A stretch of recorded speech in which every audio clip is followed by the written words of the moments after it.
Before these fields lit up with fire and the smoke cleared from the Battle of Antietam, an 18-year-old boy would write home to his father, and the letter would be sad. It would tell of an impending doom. One line that stands out in that letter above all the other lines was, "If we go in, we can't think of coming out." The young man thought that he was going to die. Here today, we're at the location where that young man fought, right down there at what would forever be known as Burnside's Bridge. We're going to take you down there. We're going to tell that story.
Well, welcome back to History with Waffles. We're out here at good old Antietam Creek at this infamous bridge that's been pictured so many times by probably millions of people around the world. And we're going to tell that story here in just a minute. I love this place for one reason and one reason only. It's because you can come here and you can stand in the exact location that's been pictured during the American Civil War, and you can hear the same sounds, except for the combat, that some of these soldiers probably heard, especially after the fight was over with. The birds, the trees, the rumble of the creek off in the distance, and then you can walk across this bridge and maybe kind of imagine the type of fight these guys had on their hands out here. Antietam's a pretty special place. Buried beneath the stories of people like President McKinley, who has a large monument out here on this field, and he didn't suffer a combat wound here. And stories about General Burnside and the Georgians up top here, who barely have any mention in this combat other than giving the soldiers coming across that bridge hell as they were coming across it. It is a story about a private soldier that I was able to pick up and read in a book from John Banks about the 11th Connecticut. And the story, it kind of hit home. I really like reading private stories like that. And I started looking into the young boy and learning about his past and reading some of his letters and the documents that they have on him. And I went to find a grave, and I saw a picture of the young boy, likely before he ever went off to war as a combat soldier. And that face just reminded me of how youthful some of these guys were when they were out here at this bridge fighting. But what it really did was it made me sad for him. His story and the things that he wrote back home paints a picture of the type of guy he was, but it also tells a story of how a sickly young man who was tired of being in combat and no longer wanted to be a part of this, after going in twice, ends up making his way here, and the entire time all he could think about is the fact that he's going to die. It's a really sad story. So here we are, Burnside Bridge, or Rohrbox Bridge. This place is something else. And when you come out here early in the morning, you get it all to yourself. It's kind of like a little round top at Gettysburg. Everybody likes going out during the daylight and walking around each other and hearing the tall tales about the soldiers that fought there. But early in the morning, like I am here right now, you can find this place empty. You can be here all by yourself and get to see all of this. Those stories add a little something to this place when you walk here and you think about the soldier who took his last breath here on this field. Somewhere right here along this fence line, the 11th Connecticut goes into combat. Now there's a monument over here that I'm about to walk up to, the position where the 11th was. And I'm going to take a quick video over there and then go into a little bit more detail about the fight that happened out here. But the 11th is pressing up against this position with the intentions of crossing this river or creek on that bridge and climbing those heights. So, as if combat isn't bad enough, that 18-year-old boy has to scale a fence, go across a creek that's too deep for him to wade in the water by taking a narrow bridge with a bunch of Georgians on top of a hill firing at them like they're cattle in a pen, if he makes it to the bridge. A lot of his comrades, just like himself, didn't even make it to the bridge. They got hit before they could get to that bridge. And then the ones that made it to the bridge would end up being shot just on the other side when they go out into the slaughter field or the killing fields. It's a pretty wild story of the desperate struggle and the fight that these guys suffered out here in Antietam.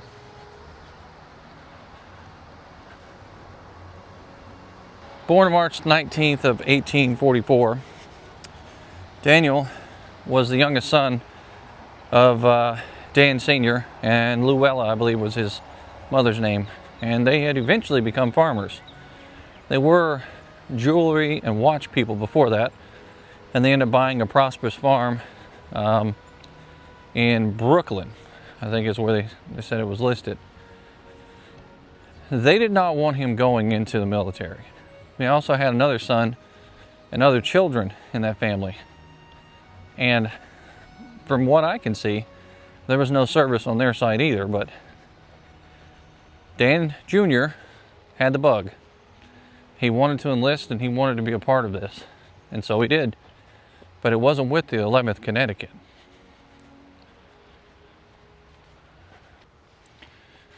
All right, we're nearly at the 11th Connecticut Monument. And if you come out here and you want to see this for yourself, you simply have to follow the sign around the corner and then come up on the hill here. And you'll be at the 11th Connecticut Monument.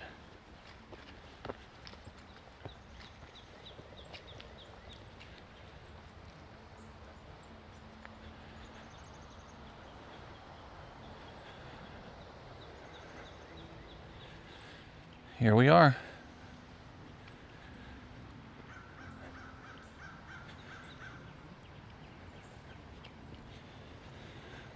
I always love these vignettes on these monuments. You can clearly see the bridge in the background and the soldiers lined up along the fence line right down here. It's pretty cool.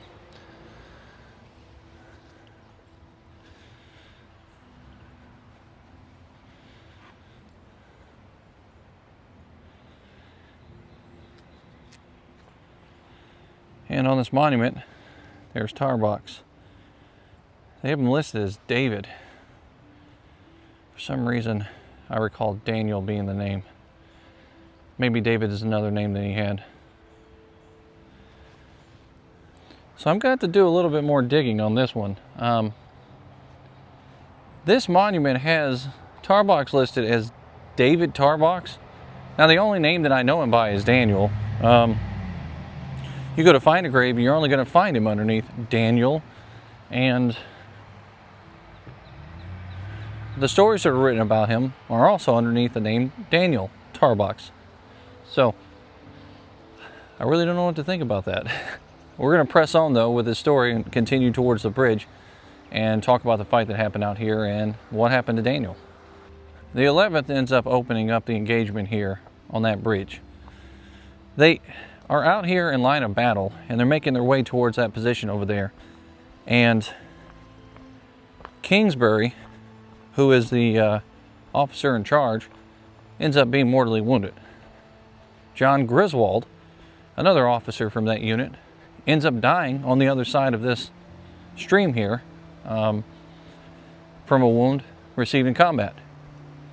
As the men press up down here, they use everything that they can to protect themselves.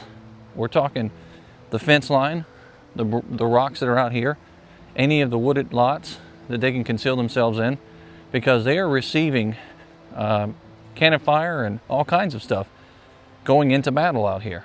And that bridge, like I said, it was a pincher. There was no way to get across that bridge without being a target of some sharpshooter on the top of that ridge line over there. So these guys really had a terrible fight on their hands going into this battle. Now, how Daniel Tarbox felt about that or even knew that that was coming, who knows? A lot of soldiers wrote home back in those days telling of their impending doom. Some of them came true. This is one particular instance where that young 18-year-old boy knew exactly what was going to happen to him. He dies out here as a result of a wound on this field.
All right, time for a little battlefield orientation.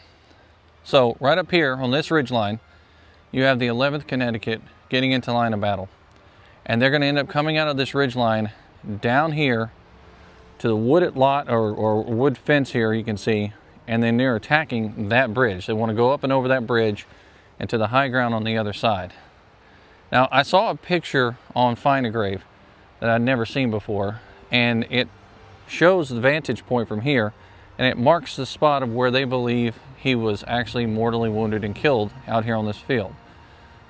Whether or not that's the true spot, I don't know. But there is some estimation that it happened here in the field just before the fence line as well. But there was a letter written home by a captain on the 21st of September telling of the soldier's wounding and talking about him being at that fence line. So we're going to make our way over there now. The 11th Connecticut is kind of lined up in an angle like this, and they're headed in this direction. And then right beside them you have the 11th Ohio, who make their way towards that bridge, but end up turning their way back. Then you have the 28th Ohio, 5 companies of them, on the opposite side of this ridge line, facing towards that bridge line over there too. Now facing off in this direction, off in the distance, we have the 48th Pennsylvania and the 9th New Hampshire, and then the 2nd Maryland and 6th New Hampshire are kind of catty-corner off in a road way behind this position over here. And then of course in reserve we have 21st Massachusetts, the 51st Pennsylvania, the 51st New York, and the 35th Massachusetts. So there's lots of men out here fighting, lots of units. 11th Connecticut isn't the main source, but They are the ones that are going into battle first here on this line, attacking that bridge, knowing what they're heading towards. So in that aspect, I'd say it's a pretty brave venture on their part. Spring of 1861, the young boy decides he wants to join. So he ends up with the Rhode Island Artillery. But he loses his taste for the Rhode Island Artillery pretty quickly because some officers end up making off with a little over $200 in cash that was raised for the benefit of the unit. Eventually, he steps out and he quits, and he comes back home. But he's not home for very long. He ends up enlisting again in October of that year and going right into the battles with 11th Connecticut and making his way down to North Carolina. There, he becomes sick, real sick, and he ends up in a hospital in North Carolina, right around New Bern, North Carolina.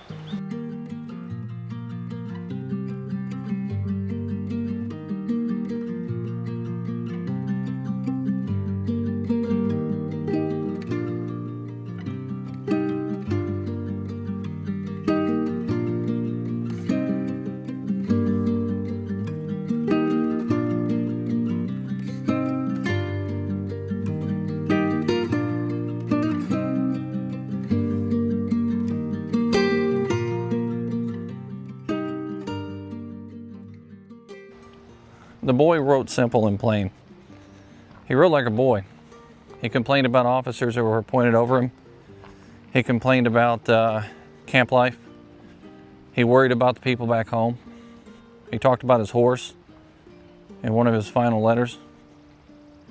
He talked about a particular captain that was a part of the 11th Connecticut that he said was one of the meanest men in the unit and could be mean, could be allowed to be mean.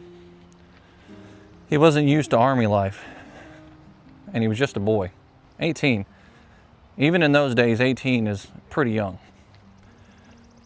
But when he falls sick in New Bern, his brother, who was kind of like the keeper of him, I guess if you will, he comes out and he decides to visit him there in New Bern. And he's been following his tracks where he's been going to try to see if his younger brother is safe. When he visits them there, he turns around and writes a letter home telling them of how sickly his brother looked. Dark rings around his eyes, thin and frail. Both boys decide that they're going to try to reach out to the surgeon there and get him sent home. He doesn't want to be in combat anymore, and he's too sick, he feels. But the request is denied. The other men are doing their part, and they said that he's going to recover just fine and that he should stay in the ranks. He will not be allowed to be discharged. Well, that doesn't do very much for the boy's spirit, for sure. Eventually, Burnside comes here, and Burnside bungles this up, costing a lot of lives here at this location. A very familiar trend and story in the American Civil War. So here we are near the point where maybe Tarbox was. He's coming from that ridge line over there, and he ends up down here on this fence line somewhere. We're not exactly sure where he ends up. But when he gets to right about here, facing the enemy on that hill, that's when he receives a mortal wound to his gut, which is how it was pictured, or at least that's what was written about it. Shot in the stomach, he goes down here. How long he lived afterwards, I'm not sure. The captain that wrote home to his family about the wounding told of the wounding to the stomach and said that he was sent back to a hospital and then expired the next day on September 18th, but he was not sure of the condition of the body. Well, Lewis, his older brother, comes out here, eventually making his way to the location where the body is, and he spends $30, which was a hefty sum in those days, to have his body removed from the ground and put in a zinc coffin and sent back home and buried where he is today. It was a sad ending for a young boy that saw his ending coming. And it happened right here at Antietam Creek.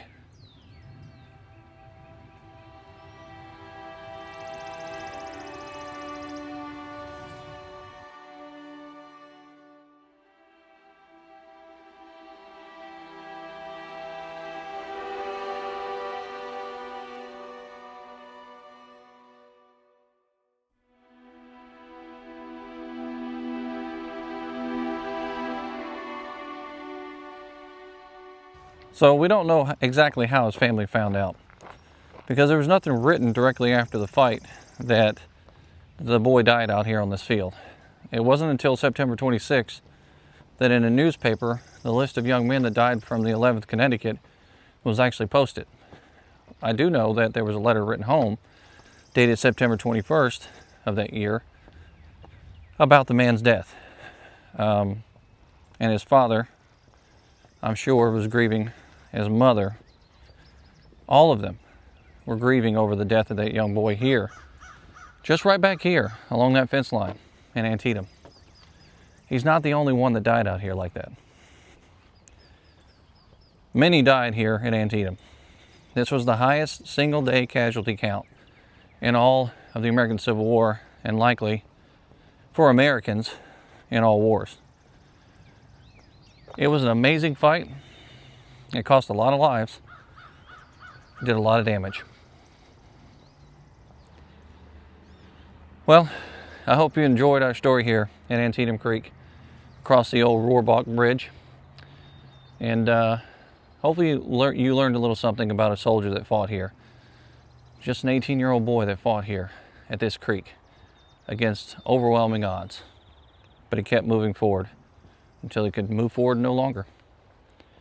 Until next time, likely from Gettysburg, here at Antietam, this is History with Waffles.